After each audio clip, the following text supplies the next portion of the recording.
Hello and welcome into this week's NASCAR K&N Pro Series Rewind show right here on Racing News Now. As always, I'm your host, Garth Allen. Thank you once again for joining me today. If this is your first time catching a Racing News Now video, consider going down below to hit that subscribe button and ring the bell for notifications so you don't miss a thing going forward from R&N. On today's K&N Rewind, we're looking back at the K&N West race, the penultimate K&N West race of 2019. The NAPA Auto Parts ENEOS 150 presented by the West Coast Stock Car Hall of Fame. 150 laps was the scheduled distance. We went a tick into overtime. 75 miles around the half-mile Kern County Raceway Park in Bakersfield, California. This is a really cool track, as it's a lot different than most of the short tracks that the K&N Pro Series goes to, at least on the west side, as it is a half-mile, but it is banked a lot. So this is definitely a bit different than most of the tracks that these K&N West drivers tackle. One driver in particular, though, has really figured this track out, and that is Derek Kraus. Coming into this race, he had won the last 3 races at this track, and his only other race at this track, his first time here back in 2017, he finished second. After that, it's been all wins. Would he continue that streak and make it 4 in a row on Saturday night? Few caution flags in this race. We had 6 total for 26 laps. First one at lap 40 is Trevor Huddleston spun in turn 4. Next one at lap 56 is the other Sunrise Ford. Jagger Jones spun in turn 2. Lap 69, the 38 of Taylor Canfield spun in turn 4. Then we had the scheduled break at lap 77. Lap 117, the 17 of Zach Telford spun in turn 4. And lap 148, the final caution of the night that would set up overtime, the 7 of Brad Casau spun in turn 2.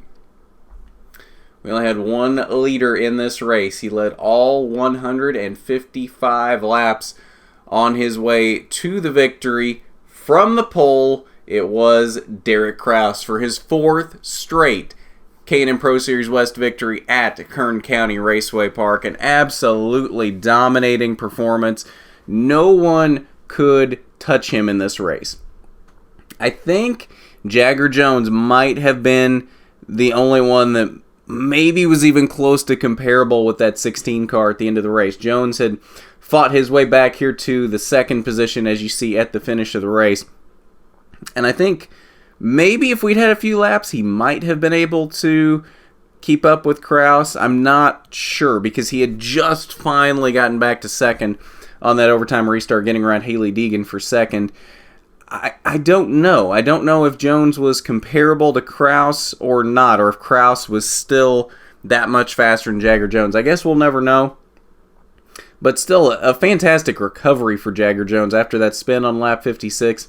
Able to come back for a 2nd place finish. His teammate Trevor Huddleston not quite able to rebound as well from his lap 40 spin, as we see down here at the bottom of the top 10. Hailie Deegan came home in 3rd with Brittany Zamora in 4th. Todd Souza rounded out the top 5. Rest of your top 10, Travis Milburn, Dylan Garner, Trevor Huddleston, Brad Casau, and Zach Telford. Trevor Huddleston had just gotten the free pass finally on that overtime caution. So starting from the back of the pack with 2 laps to go, there really wasn't much opportunity for him to gain any spots. I think he would have picked up at least a couple if we'd had another lap or 2, as I think he had gotten up to the back bumper of Garner and Milburn by the time we hit the checkered flag, but he just didn't quite have enough time to get around them. But not unfortunate that he wasn't able to rebound any more than he was, as I think he definitely had a much better car than what that 8th place finish shows. Final page, 11th through 13th, only 13 cars in this race. Takuma Koga, Taylor Canfield both running at the end. Jack Wood out at lap 13 with electrical issues.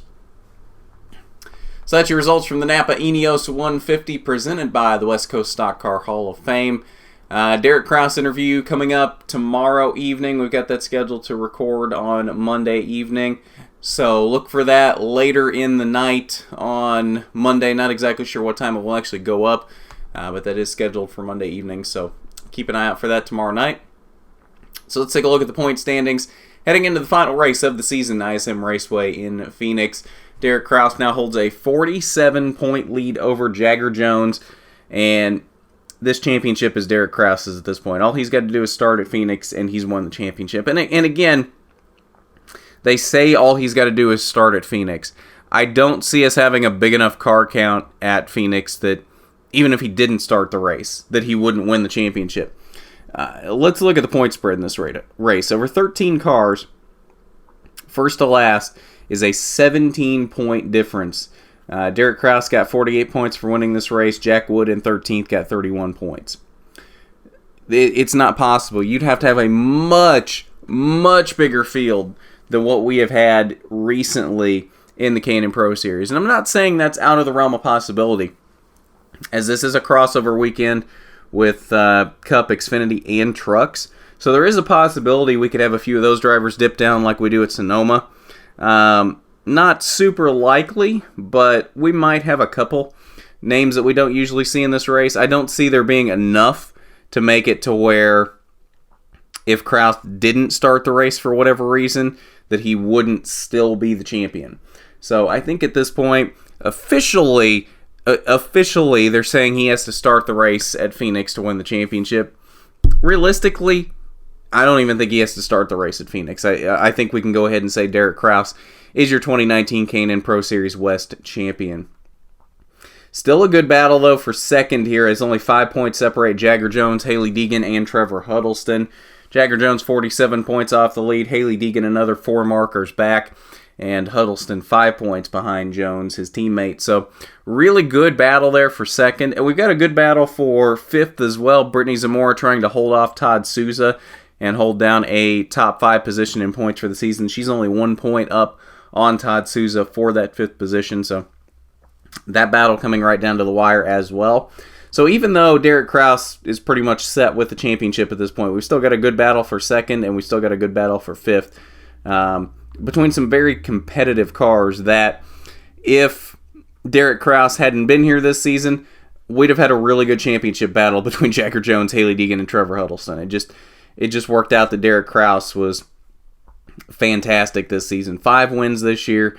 3 times now he has gone wire to wire, led every lap in a race. He did it at the first Twin 100 at Tucson, and he did it at Douglas County in Roseburg, Oregon. So the man has had one fantastic season and is definitely deserving of this K&N West championship.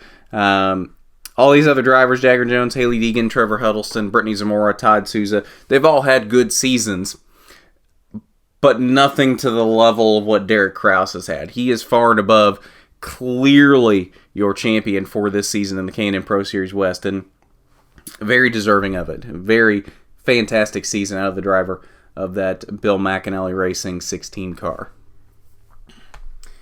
But that's your results, or that's your point standings following the NAPA ENEOS 150, Kern County Raceway Park, Bakersfield, California. And I believe that'll do it for us on this K&N Rewind show. I apologize for my voice. It's been cracking in and out this whole episode. I've got a sinus infection or something, and you might have noticed it if you watched the Truck Rewind last night as well. My voice is all over the place right now, and I do apologize for that. I am a little out of it right now, just trying to get over the sinus infection, but we're trudging through it, getting all this stuff done for you. So I do appreciate you continuing to watch and support these videos as you always do. Cup Series Rewind coming up tonight for their race in Martinsville. Truck Series Rewind went up last night for their Martinsville race. What a crazy race that was, and Fox dropping the ball, not showing the overtime. So Fox doing what Fox does in recent years. But nonetheless, we do have a Cup Series Rewind coming up tonight as well. And then that should be it till Wednesday. Well, no, Derek Kraus interview Monday night. Still trying to work on a Todd Gilliland Truck Series winner interview. Not sure when that's going to be, but working on that. Hopefully that'll be within the next couple days. Like I said, Derek Kraus interview coming up tomorrow night to talk about this win. And then Diecast review coming up on Wednesday. We are kicking it back to Daytona with the cool one for you this time around. So I think you'll like this Diecast review. So if you haven't done it already, you need to go down below, hit that subscribe button, ring the bell for notifications so you don't miss a thing going forward from R&N. While you're down there, I want you to hit that big thumbs up button if you like the video. It is much appreciated when you do. But at that, this has been the NASCAR K&N Pro Series Rewind Show. I'm Garth Allen for Racing News Now.